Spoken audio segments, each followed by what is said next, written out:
مجید سورۃ الحشر کے اندر ارشاد فرمایا ہے کہ یا ایھا الذین آمنوا اتقوا اللہ،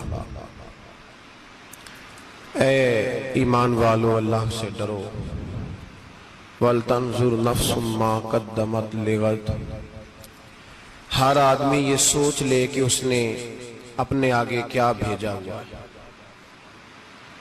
جو اس نے آخرت کے لیے جمع کرایا ہے وہ کیا ہے، یہ غور کر لے وہ۔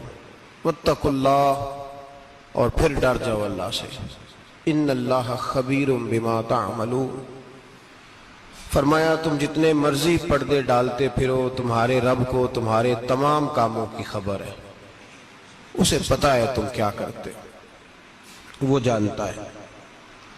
عزیز دوستو، بزرگوں اور بھائیوں، قرآن مجید نے دو چیزوں پر بڑا زور دیا ہے، ایک اللہ کو ماننا، اور اللہ کو ماننے کا مطلب ہے نبی پاک کو بھی ماننا، اللہ کو ماننے کا مطلب ہے کتابوں کو بھی ماننا، قرآن پاک کو بھی ماننا۔ لیکن دو باتیں آپ کو زیادہ ملیں گی، ایک ایمان، اور اس کے بعد سب سے زیادہ زور ہے ایمان بالآخرت پر، آخرت کو مانو۔ وَمِنَ النَّاسِ مَن يَقُولُ آمَنَّا بِاللَّهِ وَبِالْيَوْمِ الْآخِرِ وَمَا هُمْ بِمُؤْمِنِينَ۔ اللہ فرماتا ہے کچھ لوگوں کا دعویٰ ہے کہ ہم اللہ اور آخرت پر ایمان رکھتے ہیں، حالانکہ وہ ایمان نہیں رکھتے، دعویٰ کرتے ہیں، نفاق کا مظاہرہ کرتے ہیں، منافقت کرتے ہیں۔ جو اللہ کو ماننے والا ہوتا ہے اس کا رنگ اور ہوتا ہے، جس کو پتا ہوتا ہے قیامت کے دن اللہ کے حضور کھڑے ہونا ہے، اس کے اعمال یہ نہیں مانتے، کہتے ہیں ہم مانتے ہیں، پر مانتے، دعویٰ ہے کہ ہم مانتے ہیں آخرت کو بھی اور اللہ کو بھی، پر نہیں مانتے۔ قیامت قائم ہونا ضروری ہے، اگر وقوع قیامت نہ ہو تو ظالم کی تو موجیں لگ گئیں، جابر تو موج کرے گا، فاسق اور فاجر تو کہیں گے دنیا میں بھی ہم اپنے اقتدار کے زور پر جیتے رہے، آج بھی ہمیں پوچھنے والا کوئی نہیں۔ عقلاً نقلاً قیامت کا قائم ہونا ضروری ہے۔ قیامت قائم ہوگی تو مظلوم کو اس کے ظلم پر داد رسی کی جائے گی اور ظالم کو سزا ملے گی۔ ایک آدمی ساری زندگی دنیا کے اندر لوٹ مار کرتا رہا، دھوکہ فریب فراڈ کرتا رہا، اس کی راتیں شراب و کباب میں گزر گئیں، وہ مرے اور بات ختم ہو گئی، ٹھیک ہے موج کر کے چلا گیا۔ ایک آدمی ساری زندگی اس نے اللہ تبارک و تعالیٰ کی رضا کے لیے اپنی نظر کی حفاظت کی، زبان کی حفاظت کی، یہاں تک کہ دل کی بھی حفاظت کی، وہ بھی مرے تو معاملہ ختم ہو گیا۔ اس طرح تو پھر سرکش کا کچھ بنے گا ہی نہیں، نظام زندگی ساری اس کی سوچ ختم ہو کے رہ جائے گی اگر قیامت قائم نہیں ہوتی۔ قیامت کا قائم ہونا حق ہے، اس لیے قرآن مجید نے ایک جگہ پہ نہیں 20 جگہ پہ یہ بیان فرمایا ہے کہ قیامت ضرور قائم ہوگی، قیامت، اور وہ قائم ہو کر اپنے سارے لوازمات سمیت قائم ہوگی۔ میرے نبی پاک صلی اللہ علیہ وسلم نے فرمایا مظلوم کو حق ملے گا، ظالم کو سزا ملے گی۔ جابر اس دن اللہ کی بارگاہ میں رسوا کیے جائیں گے، جن پر جبر کرتے رہے انہیں اللہ کے حضور سے عطا کیا جائے گا۔ قیامت کا وقوع ہونا ضروری ہے، اور قیامت تو جب قائم ہوگی تب ہوگی، دنیا میں بھی ایسا ہوتا ہے، ظلم کا انجام ٹھیک نہیں ہوتا، جبر کا انجام، جھوٹ کی زندگی لمبی نہیں ہوتی، دھوکے فریب فراڈ ملمہ سازی، ان چیزوں کی عمریں اللہ نے تھوڑی رکھی ہیں۔ وقتی طور پر ظالم کو، دھوکے باز کو، جابر کو جو مہلت ملتی ہے وہ سمجھتا ہے میری سیاست کام کر رہی ہے، وہ سمجھتا ہے میں بڑا دانا ہوں، بڑا چالاک ہوں، دیکھ لو اتنے ظلم کے، جبر کے، دھوکے کے باوجود بنا ہوا ہوں، حالانکہ اللہ کی طرف سے اسے مہلت ملتی ہے اور بڑا ہی مہربان ہے۔ مہلت اس طرح دیتا ہے کہ میرے نبی پاک علیہ السلام نے فرمایا جب میرا مسلمان نیکی کرتا ہے تو اللہ فرشتوں سے فرماتا ہے 70 گنا بڑھا کے لکھ لو اس کی نیکی، 70 گنا، اور جب گناہ کرتا ہے تو اللہ فرماتا ہے ٹھہر جاؤ ابھی لکھنا نہ، اسے ٹائم دو۔ یا اللہ کتنا؟ فرمایا 24 گھنٹے تو دو، ہو سکتا ہے توبہ کر لے، یہ اس کی مہربانی ہے۔ اب وہ جو اللہ نے مہلت دی ہے نا کہ شاید توبہ کر لے، لوگ سمجھتے ہیں میری چالاکی کی وجہ سے نظام سیٹ چل رہا ہے، میں بڑا تیز ہوں، 2 4 5 باتیں بولتا ہوں، سب صحیح ہو جاتا ہے۔ لوگ اس کو اپنی دانائی سمجھ لیتے ہیں، حالانکہ وہ اللہ کی طرف سے۔ فرعون نے کئی 100 سال حکومت کی اور اس طرح اس نے ظلم کیے کہ لاکھوں اور ہزاروں بچے قتل ہی کرا دیے۔ 12,000 عورتوں کے پیٹ میں حمل تھا، اس نے ضائع کرا دیا۔ جب حضرت موسیٰ علیہ السلام اپنی قوم کو لے کے نکلے، رستے میں دریا آ گیا، فرعون پیچھے لگا ہوا تھا۔ وَإِذْ فَرَقْنَا بِكُمُ الْبَحْرَ فَأَنْجَيْنَاكُمْ، اللہ فرماتے تمہارے لیے میں نے دریا کو پھاڑا اور تمہیں نجات دے دی۔ وَأَغْرَقْنَا آلَ فِرْعَوْنَ، اور فرعون کو غرق کر دیا۔ وَأَنْتُمْ تَنْظُرُونَ، تم کھڑے دیکھ رہے تھے۔ اب جب حضرت موسیٰ دریا کے کنارے پہنچے تو فرعون بھی پیچھے آیا۔ فرعون لوگوں سے کہا کرتا تھا کہ میں کہتا ہوں تو دریا چلتا ہے، میں کہتا ہوں تو ہوائیں آتی ہیں، میرے حکم کے پابند ہے سارے۔ جاگ رہے نا آپ حضرات، غور فرمائیے گا بات پر۔ دعویٰ تھا اس کا کہ میں کہتا ہوں تو نظام زندگی چلتا ہے۔ اب جب دریا کے کنارے پہنچی حضرت موسیٰ علیہ السلام تو اللہ نے حکم دیا کہ آپ عصا ماریں۔ جناب موسیٰ نے عصا مارا، 12 رستے بن گئے۔ اب حضرت موسیٰ کی قوم گزر رہی تھی تو فرعون سے پوچھنے لگے کہ تو کہتا تھا میرے حکم سے چلتا ہے، تو وہ تو حضرت موسیٰ نے ڈنڈا مارا ہے تو رستہ بن گیا۔ باز نہیں آتا انسان باز بنے بڑے ہیں اس کے پاس، بڑی دلیلیں ہیں، جھوٹ سچ بول کے اپنے آپ کو مطمئن کرتا ہے، آخر دم تک تبدیل ہونے کو تیار نہیں ہوتا، دلیلیں گھڑتا رہتا ہے، بناتا رہتا ہے، شور کرتا ہے جان بوجھ کے۔ بھئی تو کہتا تھا میرے چلانے سے چلتا ہے، تو باز ابھی بھی نہیں آیا۔ کہنے لگا میں نے ہی حکم دیا ہے کہ ذرا پھٹ جا، مجھے یہ زندہ چاہیے۔ باز رسی جل گئی، بال کہنے لگا میں نے ہی کہا ہے دریا کو کہ یہ مجھے زندہ چاہیے، میرے بھاگے ہوئے ہیں تو اس لیے پھٹا ہے، تو آؤ میرے ساتھ دریا کراس کریں۔ تو پتا تو ان کو بھی تھا نا، جتنا تو رب بنا ہوا ہے، پتا تو تھا، سارے جانتے تھے۔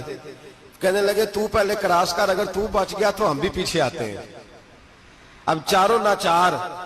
ایک روایت تو یہ ہے کہ یہ جب خدائی کا دعویٰ کرتا تھا نا، تخت پہ بیٹھا ہوتا تھا، تو ایک دن حضرت جبریل آئے اس کے پاس انسانی شکل میں،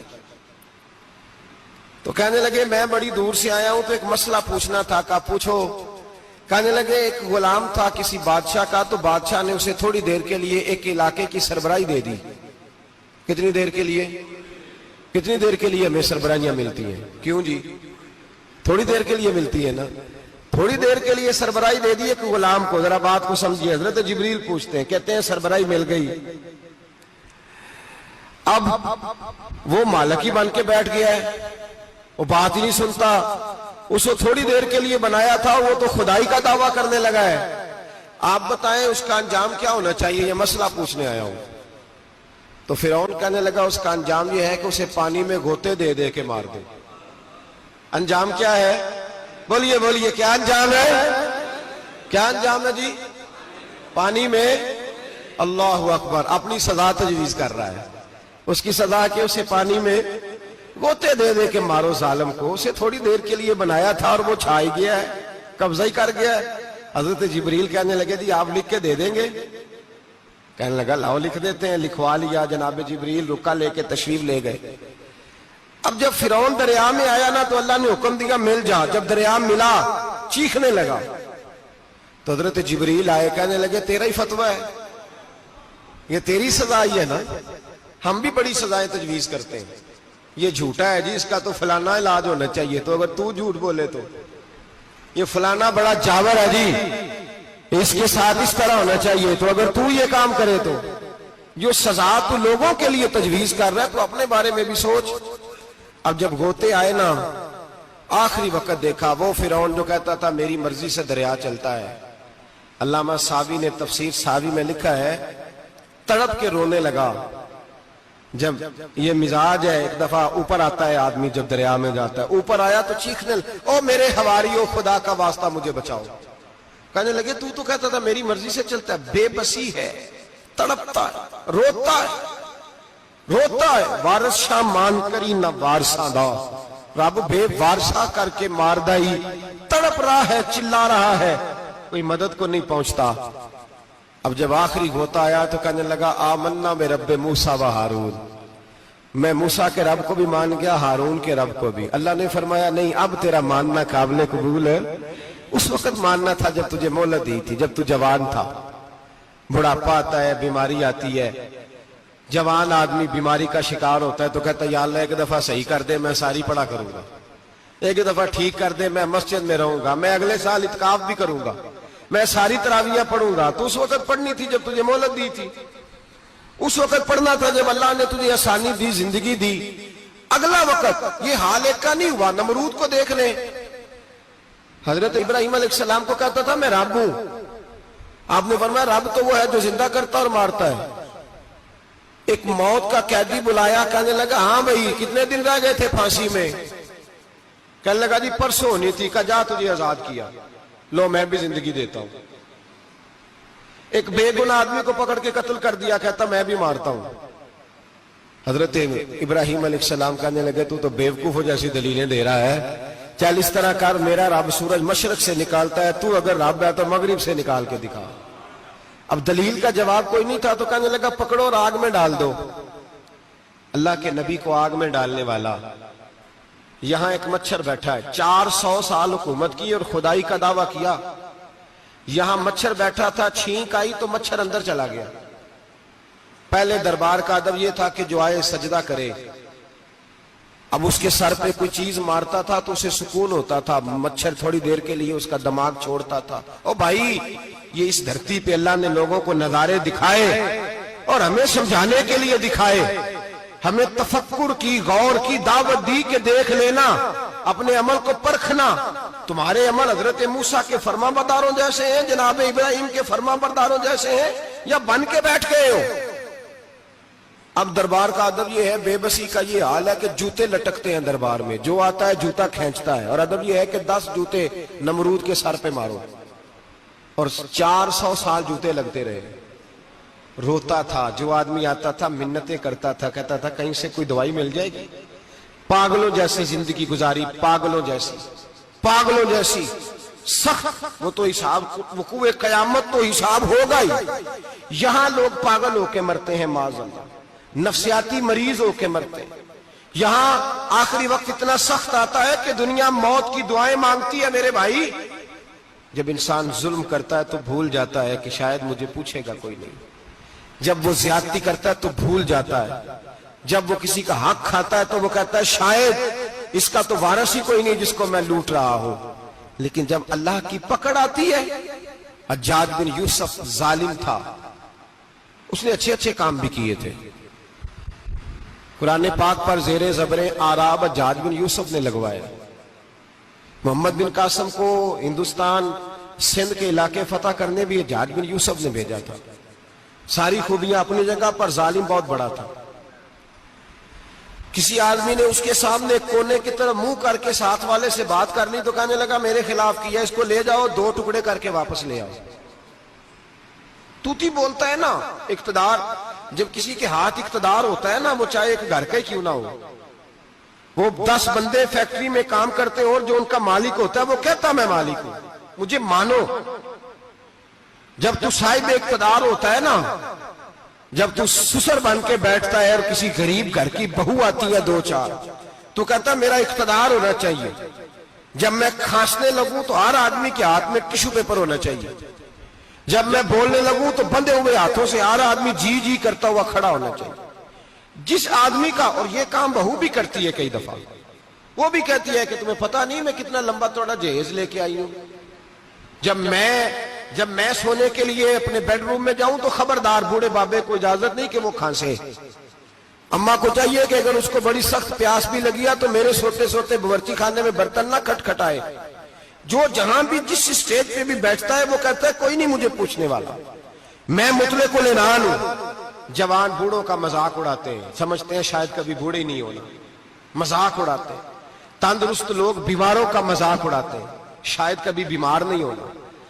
حجاج بن یوسف ظالم تھا، ظلم کرتا تھا، زیادتی کرتا تھا۔ حضرت سعید بن جبیر ایک تابعی بزرگ تھے، اتنے بڑے بزرگ تھے کہ ساری رات نماز پڑھتے تھے، سارا سال روزہ رکھتے تھے۔ ایک دن انہوں نے منبر پہ بیٹھ کے کہا کہ حجاج ظلم سے باز آ جائے ورنہ اللہ کی لاٹھی بڑی بے آواز ہے.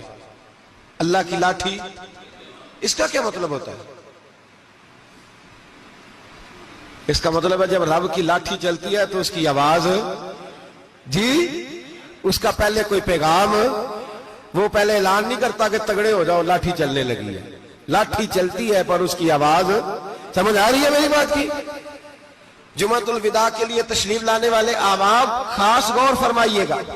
حجاج بن یوسف کو پتا چلا کہ حضرت سعید بن جبیر نے میرے خلاف بات کی، بلا لیا، کہنے لگا تو نے میرے خلاف بات کی ہے؟ فرمانے لگے کی ہے.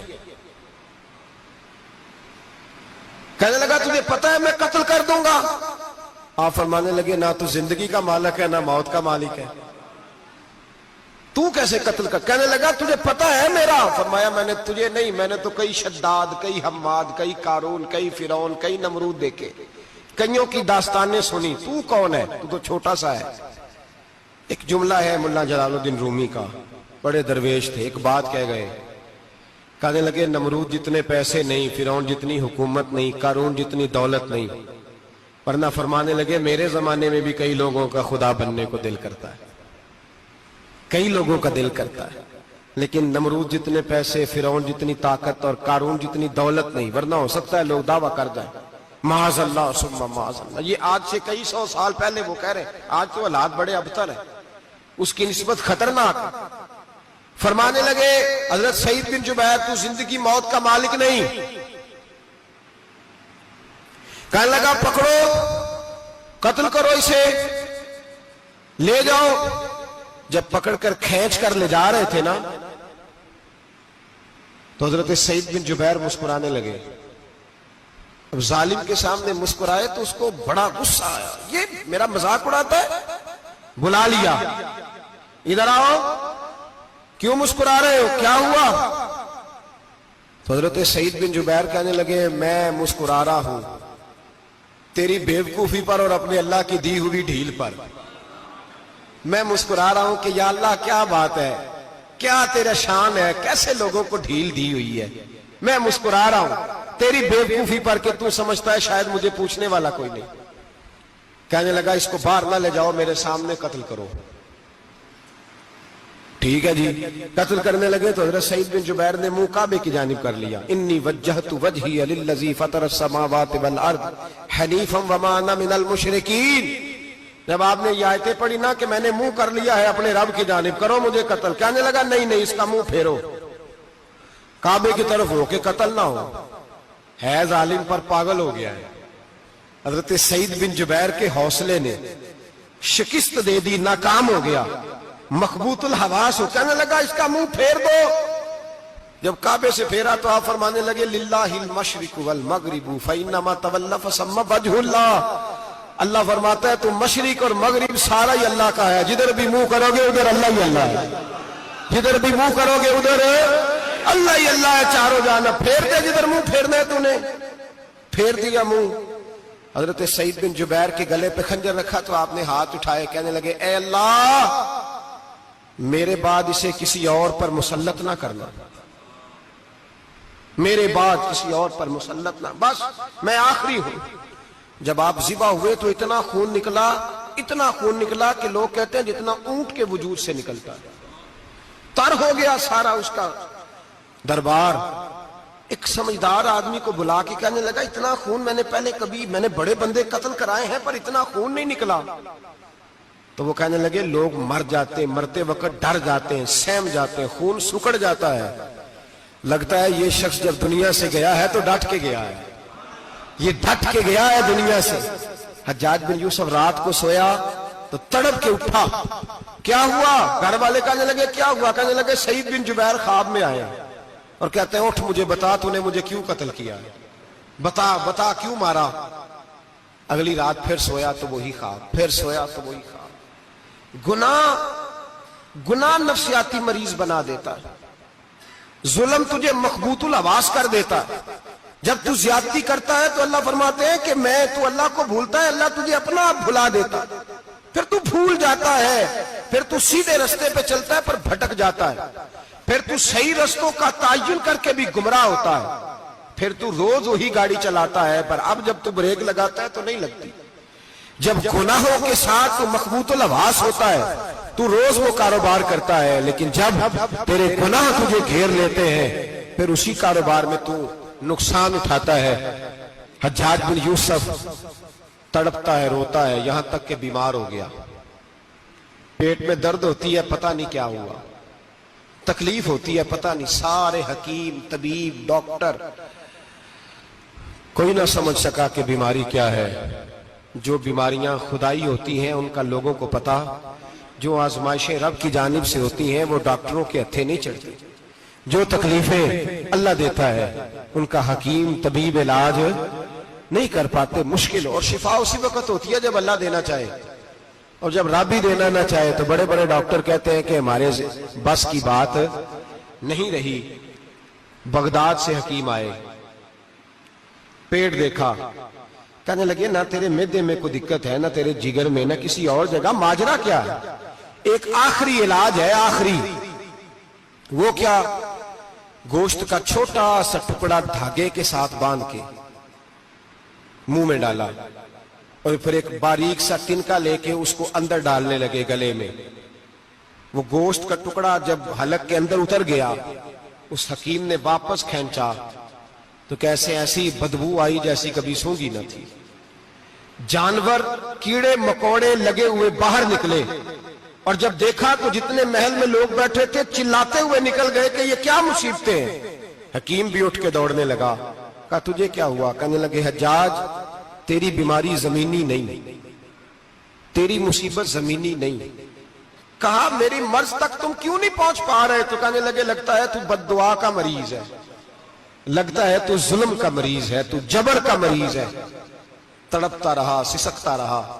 ایک وقت وہ بھی آیا کہ گھر والوں نے کمرے میں بند کر کے تالا لگا دیا، دیوار سے ٹکرے مارتا۔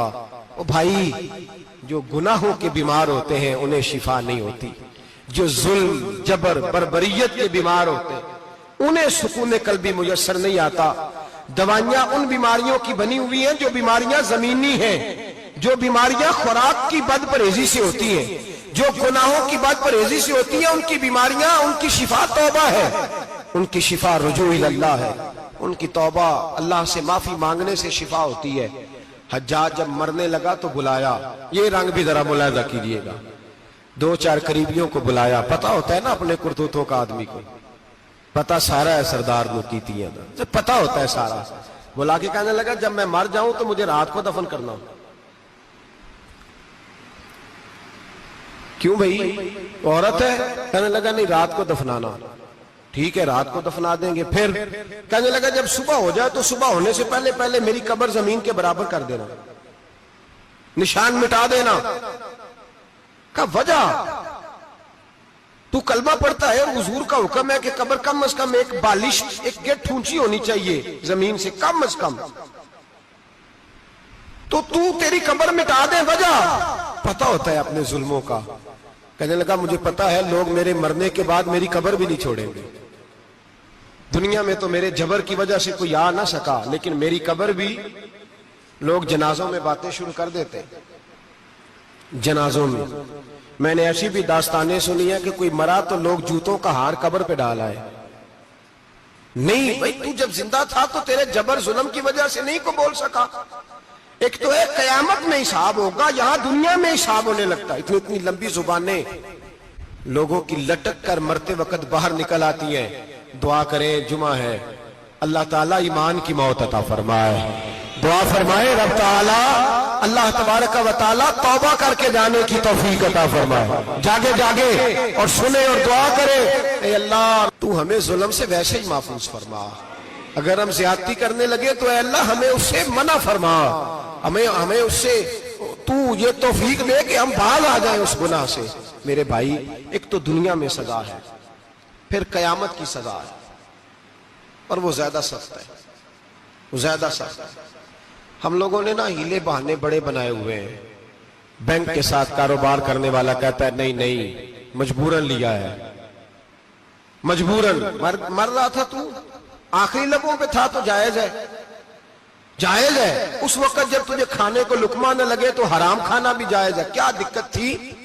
کیوں اللہ رسول کے مقابلے میں کھڑا ہوا تو؟ کیوں سود کا دھندا کیا؟ کیا تکلیف تھی؟ کہاں تو الجھ گیا تھا؟ ہم جان بوجھ کے اپنے لیے جہنم کٹھی کرتے ہیں، پھر کہتے ہیں سکون نہیں زندگی میں۔ کہاں سکون آئے گا؟ کیسے آئے گا؟ ہم نے خود آگ لگائی ہے چمن میں اپنے، جو قیامت کی سزا ہے۔ میرے نبی پاک علیہ السلام نے فرمایا رب تمہیں سامنے کھڑا کرے گا، اور کس طرح کھڑا کرے گا؟ فرمایا لوگوں کے وجود سے کپڑے اتر جائیں گے، زمین اس طرح دہکے گی جس طرح تانبا زمین پہ رکھا جائے اور آگ جلائی جائے۔ تانبا دیکھا آپ لوگوں نے؟ یہ بھی گرمی گزری ہے نا، تو فرش پر جب سورج پڑتا تھا تو ننگے پاؤں چلا نہیں جاتا تھا، صحیح کہہ رہا ہوں؟ ننگے پاؤں، بچے کا پیر زمین پہ لگتا ہے تو چیخ اٹھتے ہیں، کہتے ہیں اوہ جل گیا پیر، حالانکہ یہ فرش دنیا کے۔ اور اگر تانبے کے اندر خاصیت ہے کہ اگر کوئی دھات جلدی اور زیادہ گرم ہوتی ہے تو وہ تانبا ہے۔ میرے نبی نے مثال دی تو اس کی دی جو سخت تھا، فرمایا تانبے کی طرح زمین تپائی جائے گی، اور پھر ننگے پاؤں رب تمہیں کھڑا کرے گا۔ آج سورج کی پشت تمہاری جانب ہے، قیامت میں منہ تمہاری جانب ہوگا۔ نیزہ آپ نے دیکھا ہوگا، نیزہ ہوتا تھا، فرمایا یہ جو تم نیزے دیکھتے ہو صرف 1.25 نیزے کے برابر سورج قریب آ جائے گا، اور پھر اللہ تمہیں سامنے کھڑا کر کے تم سے سوال جواب کرے گا۔ اور حضور نے کہہ دیا ہے تو اب کسی نعت خواں کے کہنے سے بات بدل سکتی، کسی پیر کے کہنے سے جملہ بدل سکتا؟